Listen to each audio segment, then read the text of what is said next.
ہے ہند میں انوکھا مرکز تحفظ دین، یہ دین کا ترجمہ ہے مرکز تحفظ دین۔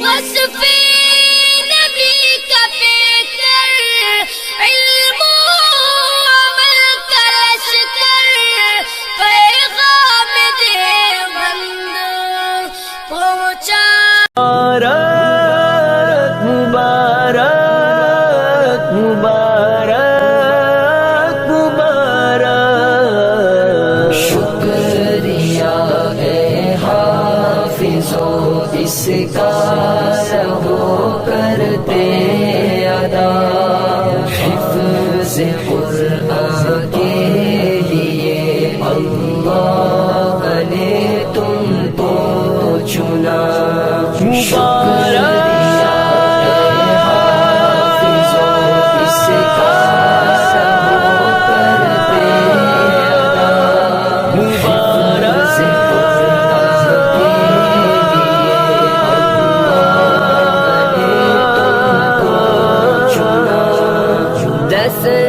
عزیزوں کے سفارش کا تمہیں مجدہ ملا، اس سے بڑھ کر حفظ قرآن کا بھلا کیا ہو صلہ۔ 10 عزیزوں کے سفارش کا تمہیں مجدہ ملا، اس سے بڑھ کر حفظ قرآن کا بھلا کیا ہو صلہ۔ مل گیا ہے رب سے 10 بے آسروں کو آسرا، مل گیا ہے رب سے 10 بے آسروں کو آسرا۔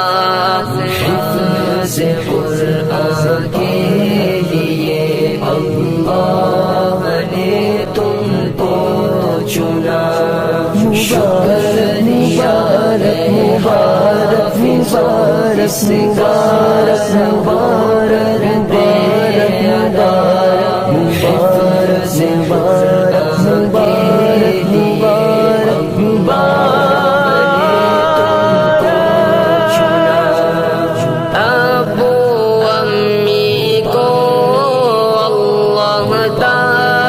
کل پہنائے گا جس کے آگے چاند سورج کو گرہن لگ جائے گا۔ ابو امی کو اللہ تاج کل پہنائے گا جس کے آگے چاند سورج کو گرہن لگ جائے گا۔ شرط بس یہ ہے نہ ہو قول و عمل میں فاصلہ، شرط بس یہ ہے نہ ہو قول و عمل میں فاصلہ۔ مبارک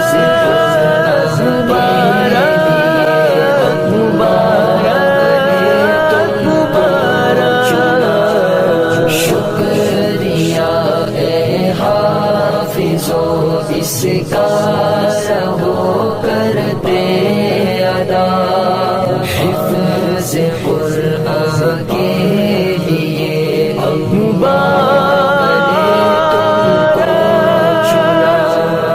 حفظ قرآن کے الفاظ تم نے کر لیے، نعمتوں سے دامن تم نے اپنے ہر دم بھر لیے۔ حفظ قرآن کے الفاظ تم نے کر لیے۔ بسم اللہ الرحمن الرحیم۔ الحمد لله نحمده ونستعينه ونستغفره ونؤمن به ونتوكل عليه ونعوذ بالله من شرور أنفسنا ومن سيئات أعمالنا من يهده الله فلا مضل له ومن يضلله فلا هادي له ونشهد أن لا إله إلا الله وحده لا شريك له ونشهد أن سيدنا ومولانا محمدا عبده ورسوله أما بعد قال الله تبارك وتعالى في القرآن المجيد والفرقان الحميد أعوذ بالله من الشيطان الرجيم بسم الله الرحمن الرحيم قل هل يستوي الذين يعلمون والذين لا يعلمون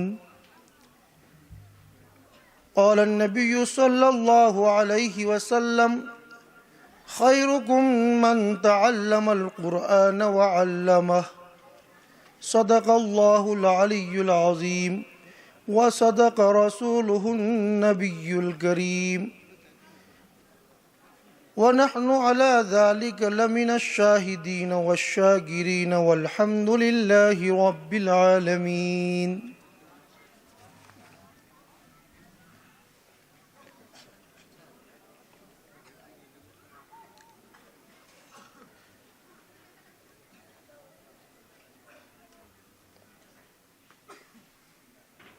ارباب علم و دانش کے درمیان گفتگو کرنا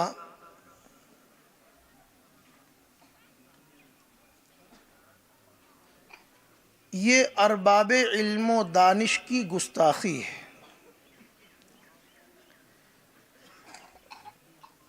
مجھ جیسا حقیر و فقیر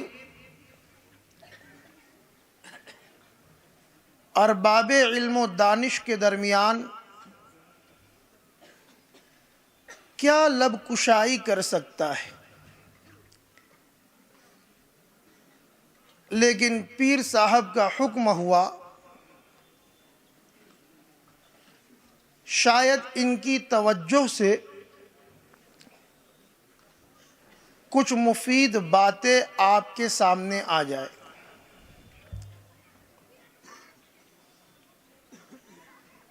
میرے مخاطب علماء کرام اور عزیز طلباء ہیں. قرآن و حدیث میں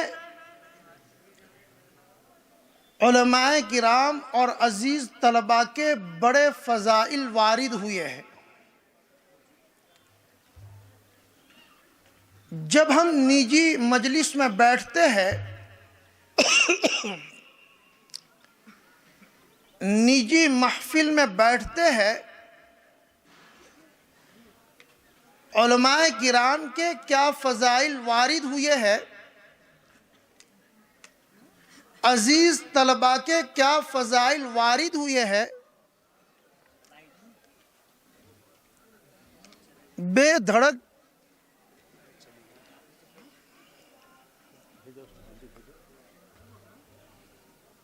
اتفاق کی بات ہے گزشتہ سال بیٹھا تھا اس وقت بھی لائٹ چلی گئی.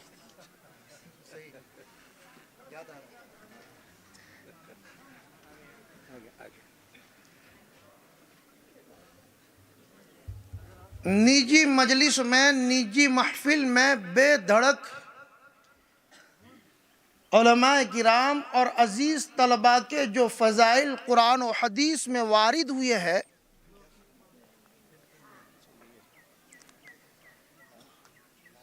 مائک بھی کہہ رہا ہے مختصر بات کر کے بیٹھ جاؤ. پورا مجمع جو ہے وہ تمنی ہے.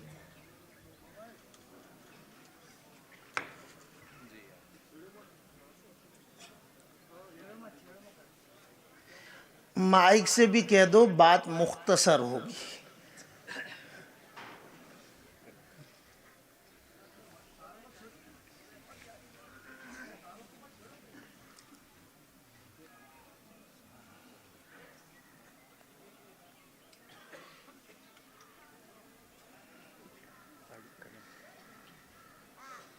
میرے مخاطب علماء کرام اور عزیز طلبہ ہوں گے،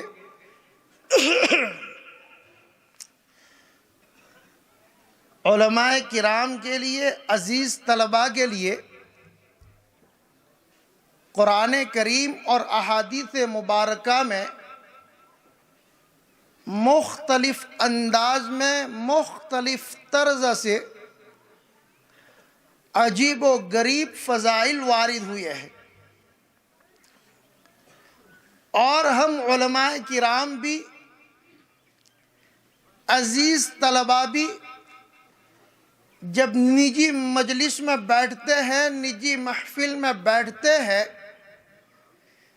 بے دھڑک قرآن و حدیث میں جو فضائل وارد ہوئے ہیں لوگوں کے سامنے بیان کرتے ہیں اور اپنی افضلیت کا اظہار کرتے ہیں، لیکن یہ بات یاد رکھنی چاہیے، قرآن اور حدیث کے فضائل کے مستحق ہم اسی صورت میں ہو سکتے ہیں جبکہ علماء کرام اور عزیز طلبہ میں کچھ مخصوص اوصاف ہو۔ اگر یہ مخصوص اوصاف علماء کرام میں موجود ہے، عزیز طلبہ میں موجود ہے، تب تو قرآن اور حدیث میں وارد شدہ فضائل کے مستحق ہوں گے، اور اگر وہ مخصوص اوصاف ان میں موجود نہیں ہے، ان کو اپنی ذمہ داری کا احساس نہیں ہے، لاکھ لمبے جبے پہن لے، لاکھ بڑا امامہ سر پر سجا لے، لاکھ عربی جبہ پہن لے، بڑی بڑی باتیں اپنی زبان سے کر لے، قرآن اور حدیث میں وارد شدہ فضائل کے کبھی بھی وہ مستحق نہیں ہو سکتے۔ سوال یہ ہے وہ مخصوص اوصاف کون سے ہیں جن مخصوص اوصاف کی بنیاد پر علماء کرام اور عزیز طلبہ قرآن اور حدیث میں وارد شدہ فضائل کے مستحق ہو سکتے ہیں؟ اس کا جواب یہ ہے، چند ہی اوصاف ہے جن کا خلاصہ میں آپ کے سامنے پیش کرنا چاہتا ہوں۔ نمبر 1، اخلاص ہونا چاہیے، نیت صاف اور درست ہونی چاہیے۔ نمبر 2 پر اشاعت دین کا جذبہ ہونا چاہیے۔ نمبر 3 پر حفاظت دین کا جذبہ ہونا چاہیے۔ نمبر 4 پر اس کے پاس جو علم ہے اس علم پر عمل بھی کرنے والا ہو۔ اگر یہ 4 اوصاف کسی عالم میں موجود ہے، کسی طالب علم میں موجود ہے، یقیناً قرآن اور حدیث میں وارد شدہ فضائل کا وہ مستحق ہوگا۔ پہلی خوبی، پہلا وصف اخلاص ہے، تصحیح نیت ہے۔ علم حاصل کرتا ہے، اس کی نیت درست ہونی چاہیے، اس کی نیت صاف شفاف ہونی چاہیے، رضائے الہی کے لیے علم حاصل کرتا ہو۔ اگر اس کے دل میں یہ خیال آیا علم حاصل اس لیے کرتا ہوں بہت بڑا عالم بن جاؤ، لوگ میری تعریف میں رطب اللسان ہو، بہت بڑا قاضی بن جاؤ، بہت بڑا امام بن جاؤ، بہت بڑا خطیب بن جاؤ، اس کی نیت میں فتور ہے، اس کی نیت صاف شفاف نہیں ہے، قرآن اور حدیث میں وارد شدہ فضائل کا وہ مستحق نہیں ہو سکتا۔ بزرگان محترم، اللہ تبارک و تعالی صحیح نیت پر بہت کچھ دے دیتے ہیں۔ انسان کی اگر طلب صحیح ہو، انسان کی طلب اگر سچی ہو، اللہ تبارک و تعالی بہت سارے اوصاف سے اس کو نوازتے ہیں۔ شاید آپ کے دل و دماغ میں یہ بات گھومتی ہوگی نبی کریم صلی اللہ علیہ وسلم کے چہرے کو دیکھنے والے صہیب رومی بھی تھے، بلال حبشی بھی تھے، سلمان فارسی بھی تھے، ابو جہل بھی تھا، ابو لہب بھی تھا۔ کفار قریش اللہ کے رسول صلی اللہ علیہ وسلم کے چہرے کا دیدار 24 گھنٹے کرتے تھے، لیکن ہدایت کا نور ان کو نہیں ملا، ایمان و اسلام کی روشنی سے ان کا دل منور نہیں ہوا۔ سلمان فارسی فارس سے آئے، صہیب رومی روم سے آئے، بلال حبشی حبشہ سے آئے، لیکن ان کی نیت صحیح تھی، ان کے دل میں سچی طلب موجود تھی، طلب ہی نہیں تڑپ موجود تھی۔ چہرے انور کو کیا دیکھا؟ ان کا دل ایمان کے نور سے منور ہو گیا، ایمان کی روشنی سے جگمگا اٹھا۔ ابو لہب بھی دیکھتا تھا، چھپ چھپ کر قرآن سنتا تھا، ابو جہل چھپ چھپ کر قرآن سنتا تھا، لیکن دل میں طلب نہیں دی، دل میں تڑپ نہیں دی، نیت صاف شفاف نہیں دی۔ اللہ تبارک و تعالیٰ نے ان کے دلوں کو ایمان کے نور سے منور نہیں فرمایا، کفر و ظلمت کے عمیق کھائے میں ان کو دھکیل دیا۔ اکابر کا سلوک و احسان ایک کتاب ہے، حضرت شیخ زکریا نور اللہ مرقدہ کے حکم سے کسی نے لکھی ہے۔ اس میں ایک عجیب و غریب واقعہ لکھا ہے۔ ایک جوان جو مسلمان تھا، اپنی ساری زندگی گناہوں میں گزاری، یکدم اس کے دل میں خیال آیا میری جوانی گناہوں میں گزر چکی، راتیں گناہوں میں گزر چکی، دین گناہوں میں گزر چکا، مجھے کسی کے ہاتھ پر بیعت ہو جانا چاہیے، کم سے کم میں اپنی اصلاح کرا سکوں، میرے اعمال سیئہ اعمال صالحہ سے بدل جائے۔ ایک پیر صاحب کے پاس آیا، لیکن وہ پیر صاحب پیٹ بھرو پیر دے، صحیح پیر نہیں تھے۔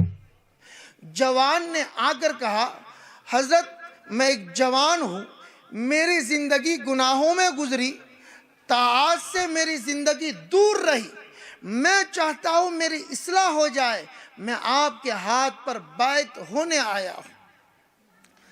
پیر صاحب تو پہلے سے منتظر تھے، کھیت میں کام کرنے والا شخص چلا گیا تھا، بڑا اچھا موقع ہے، جوان میرے یہاں آیا ہے ہاتھ پر بیعت ہونے کے لیے۔ پیر صاحب نے کہا چند شرطیں ہیں، اگر ان شرائط پر تو عمل کرے گا تب جا کر میں آپ کو بیعت کروں گا۔ جوان مرتا کیا نہ کرتا، اس نے کہا یقیناً آپ کے جو شرائط ہے ان شرائط پر میں عمل پیرا ہوں گا، لیکن آپ مجھے اپنے دامن سے وابستہ کر لیجئے، میں اپنی اصلاح چاہتا ہوں۔ پیر صاحب نے کہا 1 سال تک میرے کھیت میں آپ کو کام کرنا پڑے گا، آپ اگر کام کریں گے تو میں سوچوں گا، میں چاہوں گا کہ آپ صحیح طلب کے ساتھ بیعت ہونے کے لیے آئے ہیں، تب جا کر میں آپ کو بیعت کروں گا۔ جوان تیار ہو گیا۔ پیر صاحب نے کہا چلو 1 سال تک تو ہمیں مزدور مل گیا، وہ کھیت میں جا کر کسانی کا کام کرے گا اور وہ بھی مفت میں۔ پیر صاحب اپنے گھر میں مست تھے، جوان خوشی کے مارے اس کے پھولے سما نہیں رہے تھے، اس نے پھاوڑا اٹھایا، کدال ہاتھ میں لیا، کھیت میں چلا گیا، تن من دھن کے ساتھ وہ کھیت میں کام کرنے لگا، اس لیے کہ صحیح طلب کے ساتھ آیا تھا، سچی نیت کے ساتھ آیا تھا، صحیح تڑپ کے ساتھ آیا تھا۔ چند ماہ گزرے تھے، اللہ تبارک و تعالیٰ کا ایک نظام ہے، دنیا میں 40 ابدال ہے، اللہ تبارک و تعالیٰ تکوینی طور پر ان ابدال کے ذریعے دنیا کا نظام چلاتے ہیں۔ ایک ابدال کا انتقال ہوا، ان کی میٹنگ ہوئی کہ 39 ابدال ہو گئے، ایک ابدال کی جگہ خالی ہے، کس کو ابدال بنایا جائے؟ الگ الگ لوگوں نے رائے دی۔ کسی نے کہا فلاں جگہ پر بہت بڑے مفسر ہیں، ان کو ابدال بنایا جائے۔ کسی نے کہا فلاں جگہ پر بہت بڑے محدث ہیں، ان کو ابدال بنایا جائے۔ کسی نے کہا فلاں جگہ پر بہت بڑے مفتی ہیں، ان کو ابدال بنایا جائے۔ کسی نے کہا فلاں جگہ پر بہت بڑے پیر صاحب ہیں، ان کو ابدال بنایا جائے۔ الگ الگ لوگوں سے رائے لی۔ اخیر میں فیصل کی جب باری آئی تو فیصل نے کہا میری رائے یہ ہے کہ وہ کھیت میں رات دن کام کرنے والا جوان، اس کو اٹھایا جائے اور اس کو ابدال بنایا جائے۔ فیصلہ کر دیا، ابدال کی جماعت آئی۔ یہ جوان بیچارہ کھیت میں کام کر رہا تھا، پسینے سے شرابور تھا، آ کر کہا کہ آپ کا انتخاب ہوا ہے، ابدال کی جماعت میں پھاوڑا پھینک دو، کدال پھینک دو۔ اس نے پھاوڑا پھینک دیا، کدال پھینک دیا، ابدال کی جماعت کے ساتھ اس کو بھی ابدال بنا دیا گیا۔ دوستو، یہ ہے صحیح نیت اور طلب صادق اور صحیح طلب۔ آدمی کی طلب اگر صحیح ہوتی ہے، اس کا دل کا رخ اگر صحیح ہوتا ہے، اللہ تبارک و تعالیٰ کا عجیب و غریب نظام ہے، اس کو ضائع نہیں فرماتے، وہ مقام عطا فرماتے کہ انسان کبھی سوچتا بھی نہیں۔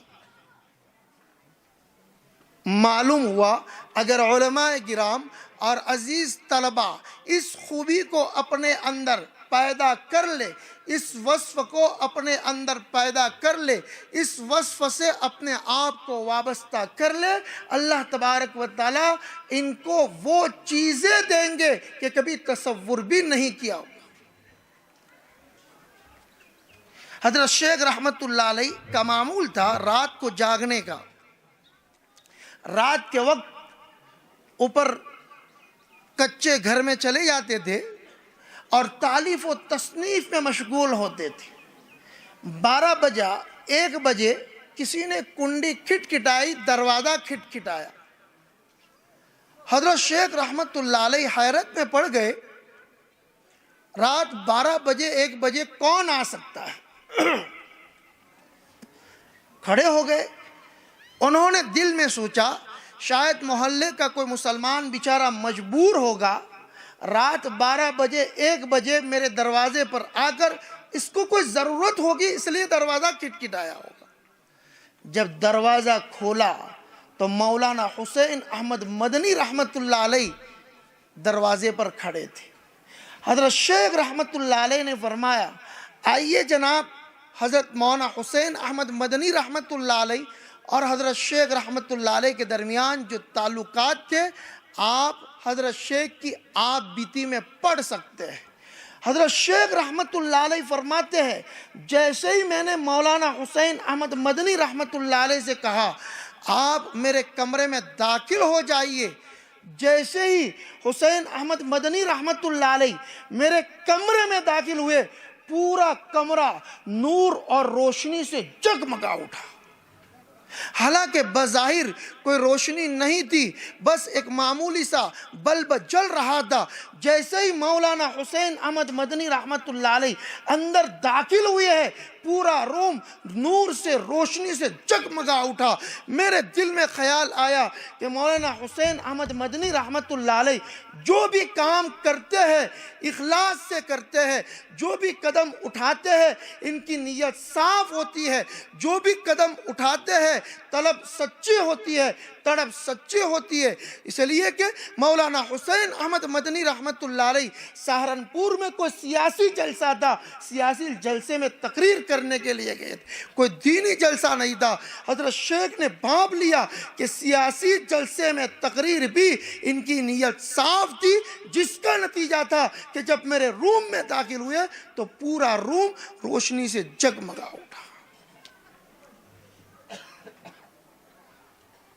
دوسری خوبی اشاعت دین، دین کی اشاعت کا جذبہ ہونا چاہیے۔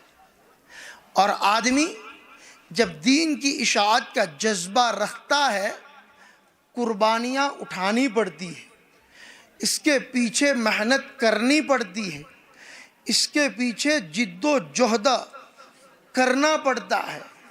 وہ یہ چاہے کہ دین کی اشاعت بڑی آسانی کے ساتھ ہو جائے، کبھی بھوک اور پیاس کا سامنا نہ کرنا پڑے، گالی نہ کھانی پڑے، پتھر نہ کھانے پڑے، گلیوں میں کانٹے نہ بچھائے جائے، ایئر کنڈیشن آفس میں بیٹھ کر دین کی اشاعت ہو، یہ کبھی نہیں ہو سکتا، یہ کبھی نہیں ہو سکتا۔ مفتی عنایت اللہ صاحب خانہ کعبہ کی بات چھیڑی تھی، فوراً میرے دل میں خیال آیا کہ شاید مفتی عنایت اللہ صاحب 2 گھنٹے 3 گھنٹے تقریر کر لیں گے اور میرا وقت پاس ہو جائے گا۔ اللہ کے رسول صلی اللہ علیہ وسلم دین کی اشاعت کی، میں آپ سے پوچھنا چاہتا ہوں، کیا اللہ کے رسول صلی اللہ علیہ وسلم ایئر کنڈیشن آفس میں بیٹھ کر دین کی اشاعت کی؟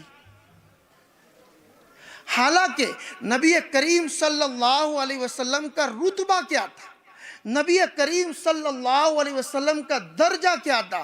لولاک لما خلقت الافلاک، ارے اگر میرے نبی کو پیدا کرنا مقصود نہ ہوتا، آسمان کو نہ سجایا جاتا، زمین کو نہ بچھایا جاتا، سورج کو نہ پیدا کیا جاتا، چاند کو نہ پیدا کیا جاتا، ٹھاٹے مارتے سمندروں کو نہ پیدا کیا جاتا، بل کھاتی ہوئی ندیوں کو نہ پیدا کیا جاتا، ارے میرا نبی تو وہ نبی ہے، وہ فخر رسول ہے، ہادی سبول ہے، شافی محشر ہے، ساقی کوثر ہے، بیٹھتا ہے زمین کو بلندی ملتی ہے، اٹھتا ہے آسمان کو بلندی ملتی ہے، بیٹھتا ہے زمین کو سکون ملتا ہے، اٹھتا ہے آسمان کو بلندی ملتی ہے، مسکراتا ہے جنت مسکراتی ہے، جن کے تبسم سے جنت کو مسکراہٹ ملتی ہے، ارے جو ہنستا ہے تو ستارے چمکنے لگتے ہیں، جو بولتا ہے انادل چہکنے لگتے ہیں، ارے جب چادر اوڑھتا ہے قرآن پکار اٹھتا ہے، یا ایھا المدثر، جب کمبل اوڑھتا ہے قرآن کی آیت بن جاتی ہے، یا ایھا المزمل، جس کے جبی کی طلعت سے صبح کو سویرا ملتا ہے، جس کے زلفوں کی مستی سے راتوں کو اندھیرا ملتا ہے، جس کی انگلی اٹھتی ہے آفتاب شق ہو جاتا ہے، جس کے قدم اٹھتے ہیں عرش معلیٰ تک پہنچتے ہیں، جو بولتا ہے وہی کے پھول جھڑتے ہیں۔ میرے نبی کی تو یہ شان ہے، لیکن جب دین کی اشاعت کا معاملہ آیا، اللہ کے رسول صلی اللہ علیہ وسلم اور صحابہ کرام نے کیا قربانیاں دی، آپ ذرا سوچئے تو صحیح۔ صحابہ کرام اللہ کے رسول صلی اللہ علیہ وسلم کے مخصوص شاگرد ہے، کیا عجیب و غریب، استاد بھی عجیب و غریب، شاگرد بھی عجیب و غریب۔ جس مدرسے میں تعلیم دی اللہ کے رسول صلی اللہ علیہ وسلم نے، وہ مدرسہ بھی افضل اور ابتر، اور پڑھنے والے بھی افضل اور ابتر، جو نصاب ان کے لیے انتخاب کیا گیا وہ بھی عجیب و غریب۔ صحابہ کرام کس مدرسے میں تعلیم حاصل کی؟ آپ جانتے ہیں انہوں نے جس مدرسے میں تعلیم حاصل کی اس مدرسے کا نام تھا بیت اللہ،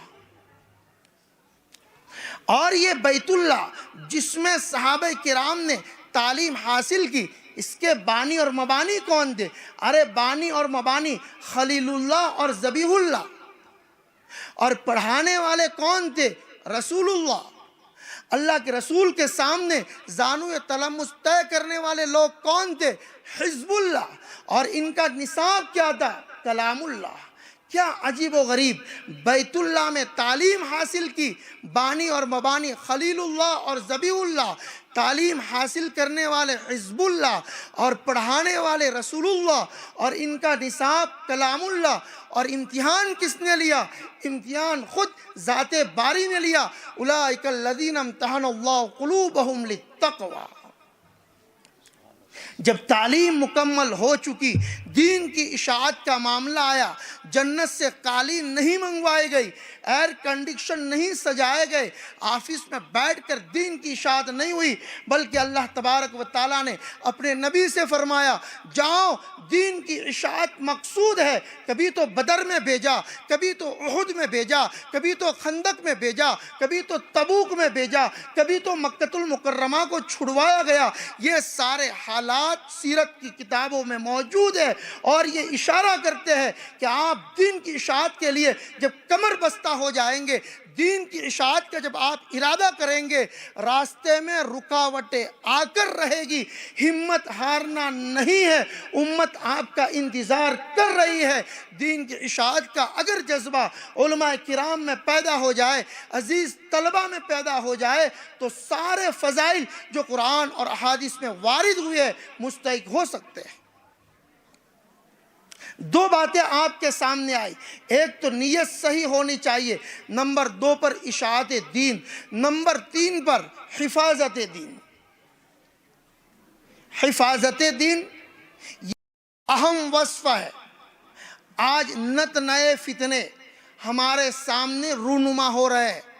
مفتی عنایت اللہ صاحب کہتے تھے شکیلیت کا فتنہ، قادیانیت کا فتنہ، فلا فتنہ، فلا فتنہ، فلا فتنہ، اگر شمار کروائے جائے شام ہو جائے گی لیکن نت نئے فتنے ختم نہیں ہوں گے۔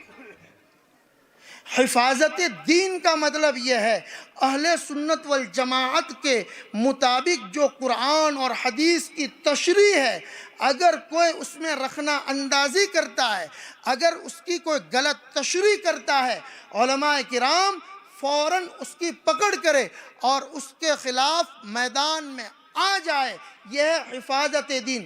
کیا آپ کو معلوم نہیں امام احمد بن محمد بن حنبل رحمۃ اللہ علیہ کے زمانے میں ایک فتنہ اٹھا تھا، فتنہ خلق قرآن۔ معتزلہ کا ایک فرقہ تھا جو قرآن کو اللہ کی مخلوق مانتا تھا۔ قرآن اللہ کی صفت ہے، وہ لوگ اللہ کی مخلوق مانتے تھے۔ امام احمد بن حنبل رحمۃ اللہ علیہ تنے تنہا میدان میں ڈٹ گئے اور ڈٹ کر معتزلی علماء کا مقابلہ کیا۔ امام احمد بن محمد بن حنبل رحمۃ اللہ علیہ جیل کی صعوبتیں برداشت کی اور اپنے دینی مجالس اور دینی حلقوں کو چھوڑ دیا، ان پر پابندی لگائی گئی، ان کے جیل کو سلاخوں کے پیچھے ان کو بھیجا گیا، ان پر کوڑے برسائے گئے۔ لکھنے والوں نے لکھا ہے کہ اتنا زور سے کوڑا مارا جاتا کہ ہاتھی پر اگر وہ کوڑا مارا جاتا تو ہاتھی بھی چیخ اٹھتا۔ بلکہ ایک موقع پر جیلر کچھ سنجیدہ تھا، امام احمد بن محمد بن حنبل رحمۃ اللہ علیہ سے کہا کہ آپ ذرا ہیر پھیر کر دے، آپ اپنے عقیدے میں تھوڑی لچک دکھائیے تاکہ آپ جیل سے رہا ہو جائے اور دین کا حلقہ آپ لگانے والے بن جائے۔ آپ کے طلبہ آپ کے منتظر ہے، شاگرد حضرات آپ کے منتظر ہے، دنیا آپ کے انتظار کر رہی ہے۔ امام احمد بن حنبل رحمۃ اللہ علیہ نے اس موقع پر جو جواب دیا وہ سونے کے پانی سے لکھنے کے قابل ہے۔ امام احمد بن حنبل رحمۃ اللہ علیہ نے فرمایا ذرا باہر جا کر دیکھو تو صحیح، ذرا باہر جا کر دیکھو تو صحیح، اگر میں نے اپنی زبان سے کچھ ہیر پھیر کر لیا یہ لوگ سمجھیں گے کہ امام احمد بن حنبل رحمۃ اللہ علیہ کا شاید یہ عقیدہ ہے۔ کل قیامت کے دن میں کیا جواب دوں گا؟ میں اپنے ایمان کی حفاظت تو کر لوں گا، میں اپنے دین کی حفاظت تو کر لوں گا، یہ باہر کھڑے ہوئے لوگ جو میری زبان سے نکلی ہوئے کلمات نوٹ کرتے ہیں ان کے ایمان کا کیا ہوگا، ان کے دین کا کیا ہوگا؟ جیل کی کوٹڑی تو برداشت کر سکتا ہوں لیکن ان کا ایمان چھن جائے یہ میں برداشت نہیں کر سکتا۔ امام احمد بن حنبل رحمۃ اللہ علیہ جب آخری مرتبہ ان کو بادشاہ کے سامنے پیش کیا گیا، اتنی تکلیف ان کو دی گئی، مصائب میں مبتلا کیا گیا، امام احمد بن حنبل رحمۃ اللہ علیہ نے ڈنکے کی چوٹ بادشاہ کے سامنے کہا کہ میرا فیصلہ اور ان کا فیصلہ موت کرے گی، جب جنازہ اٹھے گا تو میں حق پر ہوں یا یہ معتزلی علماء حق پر ہے، فیصلہ ہو جائے گا۔ چنانچہ تاریخ گواہ ہے امام احمد بن حنبل رحمۃ اللہ علیہ کا جب انتقال ہوا، ایک روایت میں ہے کہ 25 لاکھ افراد ان کے جنازے میں شریک تھے۔ اور دوسری روایت میں ہے کہ 10 لاکھ افراد ان کے جنازے میں شریک تھے. کئی لوگوں نے جنازے کو دیکھ کر اسلام کو قبول کیا. تقریباً 20,000 کی تعداد یہودی اور عیسائی. جب انہوں نے امام احمد بن حنبل رحمۃ اللہ علیہ کا جنازہ دیکھا، ان کے دل مجبور ہو گئے کہ یہ کسی جھوٹے کا، کسی باطل کا جنازہ نہیں ہو سکتا. یہ وہی شخص ہے جو حق پردہ دائرہ ایمان میں داخل ہو گئے، اور لاکھوں فاسق اور لاکھوں گنہگار امام احمد بن حنبل رحمۃ اللہ علیہ کے جنازے کی بھیڑ کو دیکھ کر توبہ طائب کر لیا اور اپنے آپ کو سنوارنے کی فکر میں لگ گئے. امام احمد بن حنبل رحمۃ اللہ علیہ کے انتقال کے بعد کسی نے خواب میں دیکھا، پوچھا اللہ تبارک و تعالیٰ نے آپ کے ساتھ کیا معاملہ کیا؟ امام احمد بن حنبل رحمۃ اللہ علیہ فرماتے ہیں اللہ تبارک و تعالیٰ کے سامنے پیشی ہوئی. اللہ تبارک و تعالیٰ نے فرشتوں سے کہا کہ یہ میرا محبوب بندہ احمد آیا ہے، عرش کے نیچے کرسی بچھاؤ جو سونا اور چاندی سے مزین ہو، اور امام احمد بن حنبل رحمۃ اللہ علیہ کو بٹھاؤ، اور اتنا ہی نہیں قیامت تک موتیوں کی ان پر بارش کرو. آگے پھر کہا جب یہ سب کچھ ہو گیا تو اللہ تبارک و تعالیٰ نے مجھ سے فرمایا کہ احمد یہ تیرا چہرہ میرے خاطر جوتے برداشت کیے ہے، یہ تیرا چہرہ میرے خاطر ذلیل ہوا ہے، یہ تیرا چہرہ میرے خاطر پریشانیوں کا سامنا کیا ہے، یہ تیرا چہرہ میرے خاطر طرح طرح کے تکالیف میں مبتلا کیا گیا. جہاں تیرے چہرے نے چپل کھائے ہیں، میں اس کے بدلے میں میرا دیدار قیامت تک تیرے لیے حلال اور مباح کر دیتا ہوں. مجالس حکیم الاسلام میں یہ واقعہ بڑی تفصیل سے لکھا ہے قاری طیب صاحب رحمۃ اللہ علیہ نے. معلوم ہوا کہ حفاظت دین یہ بھی ایک وصف ہے. اگر علماء کرام اور عزیز طلباء اس کی نیت کر لے اور ان اوصاف کو اپنے اندر پیدا کرنے کی کوشش کرے، دنیا میں انقلاب آ سکتا ہے، گھٹا ٹوپ تاریکیاں چھٹ سکتی ہے. اور چوتھی بات یہ ہے کہ اپنے علم پر عمل کرنا، یہ سب سے بڑا مشکل کام ہے. میں آپ کے سامنے 2 گھنٹے تقریر کر سکتا ہوں، 4 گھنٹے تقریر کر سکتا ہوں، نماز پر بول سکتا ہوں، روزے پر بول سکتا ہوں، زکوٰۃ پر بول سکتا ہوں، حج پر بول سکتا ہوں، لیکن جب نماز کی باری آئے، جب روزے کی باری آئے، جب حج اور زکوٰۃ کی باری آئے، خود میرا ہی اس پر عمل نہیں ہے تو اثر کیا ہوگا؟ میں آپ سے یہ نہیں پوچھوں گا کہ آج فجر کی نماز میں امام صاحب نے کون سی سورت پڑھی تھی، حالانکہ حضرت ابو ہریرہ رضی اللہ تعالیٰ عنہ کا معمول تھا. پیر صاحب مائک بھی کہہ رہا ہے لائٹ آ کے بند کر دو.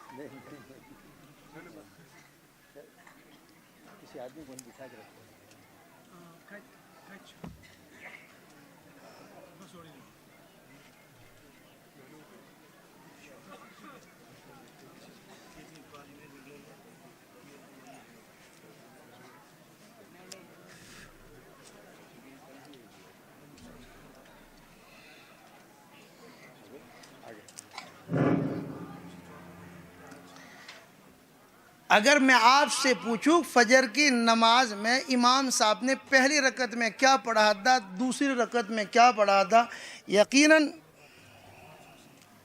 میرا حسن ظن ہے کہ آپ تکبیر اولیٰ کے ساتھ ہی جماعت کے ساتھ شریک ہوئے ہوں گے، لیکن 1% بھی لوگ نہیں بتا پائیں گے کہ امام صاحب نے پہلی رکعت میں کیا پڑھا تھا، دوسری رکعت میں کیا پڑھا تھا. بڑی خوبصورت آواز میں فجر کی نماز پڑھائی، پتہ نہیں کون صاحب تھے، دل خوش ہو گیا. سورہ مزمل کی بڑی عجیب و غریب انہوں نے تلاوت کی، دوسری رکعت میں اذا السماء انفطرت کو پڑھا، بڑے عجیب انداز میں، دل خوش ہو گیا. حضرت ابو ہریرہ رضی اللہ تعالیٰ عنہ کا معمول تھا. اساتذہ کرام سے میں یہ بات ضرور کہوں گا کہ طلبہ عزیز کی خبر گیری کرتے رہے. نماز کے بعد کبھی کبھی پوچھ لے کہ بھئی مغرب کی نماز ہوئی، امام صاحب نے کیا پڑھا تھا، عشاء کی نماز کیا ہوا. حضرت ابو ہریرہ رضی اللہ تعالیٰ عنہ کا معمول تھا کہ وہ جب جماعت نماز ختم ہو جاتی تھی دروازے پر کھڑے ہو جاتے تھے اور کھڑے ہو کر پوچھتے تھے کہ آپ نے نماز پڑھی ہے تو پہلی رکعت میں امام صاحب نے کیا پڑھا تھا، دوسری رکعت میں کیا پڑھا تھا. امام مالک رحمۃ اللہ علیہ کے بارے میں بھی میں نے کہیں پڑھا ہے کہ امام مالک رحمۃ اللہ علیہ بھی اپنے شاگردوں کی تفتیش کرتے تھے کہ پہلی رکعت میں امام صاحب نے کیا پڑھا، دوسری رکعت میں کیا پڑھا. جہری نماز کی بات کرتا ہوں، سری نماز کی بات نہیں کرتا، ورنہ آپ کہیں گے سری نماز میں آپ نے کیا پڑھا تھا، امام صاحب کا تو آپ نے قرات نہیں سنی ہوگی. تو بات چل رہی تھی اپنے علم پر عمل کرنا، یہ بھی ضروری ہے. جب 4 وصف علماء کرام میں اور عزیز طلباء میں پیدا ہو جاوے اور اپنے اندر ان 4 اوصاف کو پیدا کر لے، قرآن اور حدیث میں جو فضائل وارد ہوئے یقیناً ان فضائل کے یہ حضرات مستحق ہوں گے. اخیر میں ایک بات کہہ کے میں بھی رخصت ہونا چاہتا ہوں. مجمع عوام کا بھی ہے، علماء کرام بھی ہے، حفاظ عظام بھی ہے. ابھی تک جو گفتگو آئی میں اپنی ذات کو مخاطب کر رہا تھا کہ خود میں اپنی ذمہ داری میں کوتا ہوں، میری ذات میں وہ اوصاف موجود نہیں ہے. دوسرے علماء کرام میں یقیناً یہ اوصاف موجود ہوں گے، عزیز طلباء میں بھی یہ اوصاف موجود ہوں گے. عزیز طلباء کے حوالے سے ایک بات عرض کر دوں. عزیز طلباء اپنے ماں باپ کو چھوڑ کر، بھائی بہن کو چھوڑ کر مدرسے کی 4 دیواری میں آتے ہیں، نیت کو صاف کر لے اور ذوق اور شوق کے ساتھ مدرسے میں داخلہ لے. اس لیے کہ اگر شوق نہیں ہوتا، ذوق نہیں ہوتا اور پڑھنے کے لیے 4 دیواری میں آ جاتے ہیں تو علم کی سوجھ بوجھ پیدا نہیں ہوتی. محنت اور مجاہدہ تو یقیناً کرنا پڑے گا، اس کے بغیر تو چارہ ہی نہیں. اس لیے کہ یہ علم دینی علم ہے، یہ قرآن کا علم ہے، یہ حدیث کا علم ہے. جب اللہ کے رسول صلی اللہ علیہ وسلم اور صحابہ کرام نے اس کے پیچھے جد و جہد کی، محنت اور مشقت اٹھائی، ہم بھی اللہ کے رسول کے وارث ہیں، انہی علوم کو حاصل کرنے کے لیے آئے ہیں. محنت مجاہدہ تو شرط ہے. مجھے اس موقع پر شیخ عز الدین ابن عبدالسلام کا ایک واقعہ یاد آ رہا ہے. شیخ عز الدین ابن عبدالسلام خود اپنا ایک واقعہ لکھتے ہیں. ان کو سلطان العلماء کا لقب دیا گیا تھا. ان سے کسی نے پوچھا حضرت آپ نے یہ علم کس طرح حاصل کیا؟ تو شیخ عز الدین ابن عبدالسلام کہتے ہیں دراصل بات یہ ہے کہ اس علم کے پیچھے بڑی مشقت اور بڑی محنت میری لگی ہے. پھر کہتے ہیں میں ملک شام گیا. ملک شام سرد علاقہ ہے، جیسے یہ علاقہ سرد ہے اسی طریقے سے ملک شام سرد علاقہ ہے. سردی کا زمانہ تھا. شیخ عز الدین ابن عبدالسلام کہتے ہیں رات کو میں سو گیا، تھوڑی دیر ہوئی غسل واجب ہو گیا، احتلام ہو گیا. میں اٹھا، گرم پانی کا کوئی نظم نہیں تھا، گرم پانی کا کوئی نظم نہیں تھا، ٹھنڈے پانی سے میں نے غسل کیا.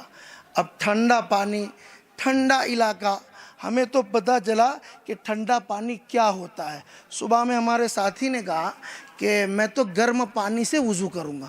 میں نے کہا ٹھنڈے پانی سے وضو کر لے. تو کہا کہ ٹھنڈے پانی سے وضو کرتے ہیں تو پتہ ہی نہیں چلتا کہ پانی استعمال کیا کہ نہیں. تو میں اپنے دوسرے ساتھی سے کہا کہ میں وضو نیچے جا کر بنایا، پاؤں دھو رہا تھا تو مجھے پتہ ہی نہیں چلتا تھا کہ میرا پاؤں ہے کہ نہیں. ایسا معلوم ہوتا تھا کہ پاؤں شل ہو گئے ہیں. سنتے تھے کہ سردی گزشتہ سال بھی آیا تھا لیکن اتنی سردی محسوس نہیں ہوئی. بلکہ آپ کو معلوم ہوگا گزشتہ سال میں بیٹھے ہوئے کچھ باتیں کر رہا تھا، زلزلہ بھی آیا تھا. کچھ 1-2 سیکنڈ یا 5 سیکنڈ کے لیے زلزلہ بھی آیا تھا اور بارش بھی 1 دن پہلے ہو چکی تھی. اب وہ سردی کا زمانہ، اٹھ کر کہتے ہیں میں نے ٹھنڈے پانی سے غسل کر لیا. غسل کرنے کے بعد دوبارہ سویا، دوبارہ مجھے یہ شکایت ہوئی، میری آنکھ کھل گئی، میں چہرے پر بلا کسی جھجک کے، کسی ملول کے، میں ٹھنڈے پانی سے دوسری مرتبہ بھی غسل کر لیا۔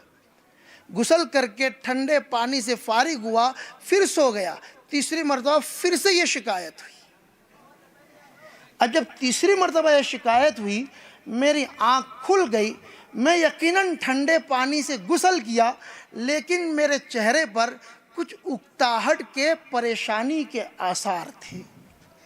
غسل کرنے کے بعد میں سویا، کسی غیبی آواز دینے والے نے مجھے آواز دی، علم کی عزت چاہتے ہو یا دنیا کی عزت چاہتے ہو؟ اگر علم کی عزت چاہتے ہو مشقت اٹھانی پڑے گی، مجاہدہ کرنا پڑے گا، اور اگر دنیا کی عزت چاہتے ہو، دنیا کی عزت تو بغیر مشقت کے بھی آپ کو مل کے رہے گی۔ فرماتے ہیں میری آنکھ کھل گئی، میں یکدم سے کہا کہ نہیں، میں علم کی عزت چاہتا ہوں، چاہے اس کے پیچھے مجھے محنت اور مجاہدہ کیوں نہ کرنا پڑے، مجھے اس کے پیچھے اپنی جان، اپنا مال کیوں نہ لگانا پڑے۔ اس لیے عزیز طلبہ سے خصوصیت کے ساتھ یہ گزارش ہے کہ چہار دیواری میں جب آپ داخلہ لیں تو پہلے سے آپ اٹینشن ہو جائے کہ محنت یہ تو کرنی پڑے گی، مجاہدہ کرنا پڑے گا۔ بس اب اخیر میں عمومی اعتبار سے ایک گفتگو اور ایک بات کر لوں۔ ہم جس چار دیواری میں بیٹھے ہیں، جامعہ ہاضہ میں ہم بیٹھے ہیں، چلانے والی ذات اللہ تبارک و تعالیٰ کی ہے، لیکن سبب کے درجے میں اللہ تبارک و تعالیٰ اہل خیر کو متوجہ فرماتے ہیں۔ دنیا کا ایک سسٹم ہے، ایک نظام ہے، اللہ تبارک و تعالیٰ ایسے افراد پیدا کرتے ہیں جن افراد کے ذریعے مدارس کا نظام، مساجد کا نظام، مراکز دینیا کا نظام چلتا رہتا ہے۔ اس لیے عوام کو چاہیے کہ جہاں کہیں بھی کوئی دینی ادارہ ہو، چاہے وہ مکتب کی شکل میں ہو، چاہے وہ ادارے کی شکل میں ہو، چاہے وہ ابھی ابھرتا ہوا پودا ہو یا تناور درخت بن چکا ہو، تن من دھن کے ساتھ خیرات، صدقات دینے چاہیے۔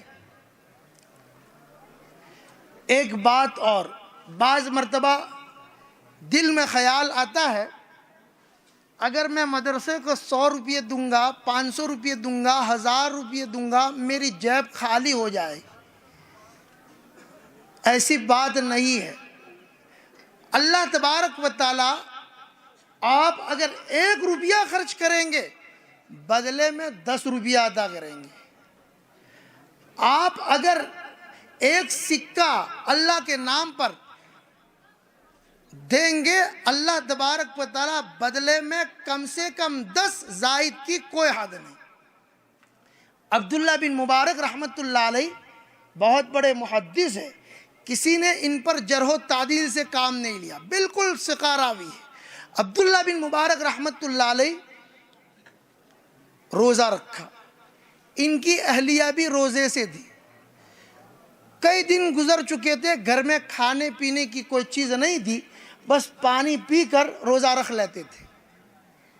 عبداللہ بن مبارک رحمت اللہ علیہ کو کسی نے 10 انڈے بطور ہدیے کے دیے۔ کئی دن کا فاقہ تھا، کئی دنوں کے بعد انڈے مل رہے تھے، دل میں خوشی بھی ہوئی اور اپنے اہلیہ کو یہ 10 انڈے دے دیے۔ اہلیہ بھی بڑی خوش تھی، اہلیہ بھی بڑی خوش تھی۔ دیکھو اللہ والوں پر فاقے آتے ہیں، اللہ والوں پر فاقے آتے ہیں۔ میرا ایک ساتھی ہے، وہ مجھے کہنے لگا مولانا گوشت تو خوب کھاؤ۔ میں نے کہا کیونکہ اللہ کے رسول صلی اللہ علیہ وسلم کی سنت ہے۔ میں نے کہا فاقہ یہ بھی تو سنت ہے، آپ گوشت کھانے کو سنت کہتے ہو تو اللہ کے رسول صلی اللہ علیہ وسلم نے فاقہ کی زندگی گزاری، کبھی تو زندگی میں 2-4 دن فاقہ کر کے تو دیکھ لو۔ اور مدرسے میں طلبہ بڑے بال رکھتے ہیں، جب استاد سمجھاتا ہے تو کیا کہتے ہیں معلوم ہے؟ یہ استاد اس کو سنت کی کوئی اہمیت معلوم نہیں. ہم بڑے بال سنت سمجھ کر رکھتے ہیں, ان کو رکھنے نہیں ہیں, ہم کو رکھنے نہیں دینے. لیکن اگر استاد نشیب و فراز سے واقف ہو تو طالب علم سے کہ بالکل بیٹا خوشی کے ساتھ آپ بڑے بال رکھیے, آپ سنت ادا کر رہے, 3 دن مطبخ سے آپ کا کھانا جاری نہیں ہوگا. اس لیے کہ پھاکا کرنا یہ بھی اللہ کے رسول کی سنت ہے. 3 دن ہم صبح شام سرکہ اور معمولی کچھ دے دیں گے, 3 دن آپ فاقہ پر گزارنا, یہ بھی سنت ہے. تو اس کی شان ٹھکانے آ جائے گی. عبداللہ بن مبارک رحمت اللہ علیہ 10 انڈے اپنے اہلیہ کو دے دیے. اہلیہ نے 10 انڈے ابال دیے اور ارادہ کر لیا کہ کئی دن کا فاقہ تھا, آج تو افطار میں اس کا استعمال کریں گے. افطار سے کچھ دیر پہلے عبداللہ بن مبارک اپنے گھر سے نکل گئے. ایک سائل آیا, اللہ کا واسطہ دے کر اہلیہ سے کہا کئی دنوں سے بھوکا ہوں, اللہ کا واسطہ دیتا ہوں, گھر میں کچھ کھانے پینے کی چیز ہو تو مجھے دے دو. اب یہ عبداللہ بن مبارک رحمت اللہ علیہ کی اہلیہ تھی, میری اہلیہ نہیں تھی کہ کوئی سائل آوے اور اس طریقے پر سوال کرے تو کہہ دے ارے 10 دن سے ہم بھوکے, کئی دنوں کے بعد تو انڈے ملے اور تو مانگنے کے لیے آ گیا, جا کہیں آگے جا. اور اگر گھر میں کچھ ہو تو کیا دیں گے, تازی روٹی اس کو نہیں دیں گے, 2 دن کی باسی روٹی پڑی ہوگی وہ ٹکڑے اس کو دیں گے. لیکن یہ تو عبداللہ بن مبارک رحمت اللہ علیہ کی اہلیہ تھی. اس نے جب سنا کہ سائل دروازے پر آیا ہے, اللہ کا واسطہ دے کر سوال کر رہا ہے, فوراً 9 انڈے لا کر اس سائل کو دے دیے. 1 انڈا رکھا, آدھا اپنے لیے, آدھا عبداللہ بن مبارک رحمت اللہ علیہ کے لیے. سائل چلا گیا. تھوڑی دیر کے بعد جب افطار کا وقت قریب ہوا, عبداللہ بن مبارک رحمت اللہ علیہ گھر میں داخل ہو رہے تھے. پیچھے سے ایک شخص آیا, اس نے کہا یا عبداللہ. عبداللہ بن مبارک رحمت اللہ علیہ پیچھے مڑ کر دیکھتے ہیں, اس کے ہاتھ میں بہت بڑا برتن تھا اور برتن میں کوئی چیز تھی اور اوپر تولیہ ڈھکا ہوا تھا. کہا یہ لے لو, میری طرف سے ہدیہ ہے. عبداللہ بن مبارک رحمت اللہ علیہ نے وہ برتن لے لیا اور گھر میں گئے. گھر میں جا کر تولیہ اٹھایا تو اس برتن میں 90 انڈے رکھے ہوئے تھے. عبداللہ بن مبارک رحمت اللہ علیہ اپنی اہلیہ سے کہتے ہیں تو نے کیا کر دیا, تو نے میرا بڑا نقصان کیا. مجھے ایسا معلوم ہوتا ہے میرے جانے کے بعد دروازے پر کوئی سائل آیا ہے اور اس نے اللہ کا واسطہ دے کر سوال کیا ہے, یقیناً تو نے اس کے سوال کو پورا کیا ہے. 9 انڈے دیے, کاش تو 10 انڈے دے دیتی. مجھے اللہ کی ذات پر یقین تھا, وہ خدا یقیناً مجھے 1 کے بجائے 10 انڈے کے بجائے 100 انڈے دیتے. مجھے معلوم ہوا ہے کہ تو نے 9 انڈے دیے, اللہ تبارک و تعالیٰ نے مجھے 90 انڈے واپس کیے. اگر تو 10 انڈے دے دیتی اس سائل کو تو برتن میں 100 انڈے ہوتے. ایسا معلوم ہوتا ہے تو نے 1 انڈا میرے اور تیرے لیے رکھا ہے, تو نے 10 انڈوں کا نقصان کیا ہے. یہ ہے میرا خدا. جب اس کے نام پر کوئی آدمی صدقات و خیرات کرتا ہے, اللہ ضائع نہیں کرتا. ارے صدقات و خیرات کرنے والوں کے لیے احادیث میں بڑے فضائل آئے ہیں. اللہ تبارک و تعالیٰ صحت سے اس کو نوازتے ہیں اور فرما بردار اولاد سے اس کو نوازتے ہیں. دنیا میں بھی سرخ روئی اس کو حاصل ہوتی ہے اور آخرت میں بھی سرخ روئی کا وہ مستحق ہوتا ہے. اس لیے مجھے آپ حضرات سے مؤدبانہ گزارش ہے, جہاں کہیں بھی دینی مراکز ہو, مراکز اسلامیہ ہو, دل کھول کر تعاون کرے, پیچھے نہ ہٹے, بڑھ چڑھ کر حصہ لے. اللہ تبارک و تعالی مجھے اور آپ کو کہیں سنی باتوں پر عمل کرنے کی توفیق عطا فرمائے. وآخر دعوانا ان الحمدللہ رب العالمین. ہے ہند میں انوکھا مرکز تحفظ دین.